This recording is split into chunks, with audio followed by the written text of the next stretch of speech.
Hello guys, welcome to Case Officers Academy, and in this video we will be talking about a very important concept in financial accounting, and that is accrued expense. So what is an accrued expense? Well, talking about the definition, accrued expenses are the costs that benefit a company's current operations and are recorded as an expense in the current period even though no actual expenditure has yet been made. So simply put, any expenditure which you incur in a particular period, that is when an expense which relates to a particular period, should be recorded in that particular period and not when the cash is paid, because usually it's the case that expenditures are accrued earlier. For example, an expense which is accrued in January, there is every likelihood that the payment for that expense will be made in some other future period, for example in February. But we don't wait for Feb to come, we record that expense in January. So this is the main concept behind accrued expense. As the word suggests, that when an expense accrues, that is when an expense is incurred, we record it. It does not matter whether the cash has been paid or not. So let's talk about the journal entry. Accrued expenses are payable in the future and are recorded through an adjusting entry as follows. So remember, we have incurred the expense in the current period, but they are payable in the future. That is, cash is payable in the future. We don't pay for them in the current period. But even though they are paid in the future, we record them in the current period because they relate to the current period.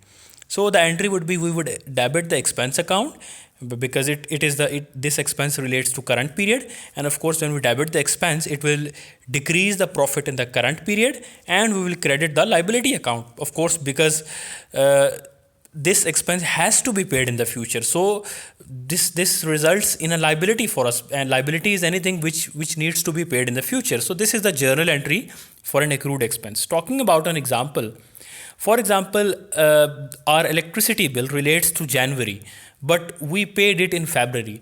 So what entry will we enter in January? Of course, we will debit the electricity expense by $100, and we will credit the electricity expense payable account by $100. This means that in January, we incurred the electricity expense and we recorded it in January. That is, we debited the expense in January, and we made a corresponding credit entry, that is electricity expense payable entry in January, because it will be paid in the next month, that is in February.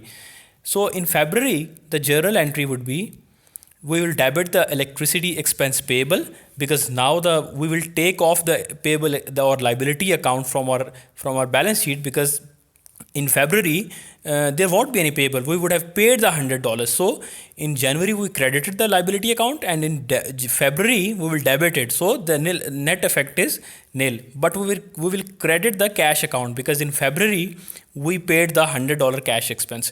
So as you can see from these two journal entries, that we recorded the expense in January and we recorded the expenditure, that is when the cash was actually paid, in February. Had the cash based accounting been followed, we would have recorded nothing in January, and we would have recorded in February the following entry. We would have debited the electricity expense account in February and credited the cash account in February. But in accrual concept, we record the expenses when they are accrued. We don't wait for the next period when the cash is dispersed. So as you can see in this example, electricity expense is recorded in January instead of February. So I hope this helped you, and if you want to watch further videos, do search the playlist in this channel, and don't forget to subscribe. Thank you.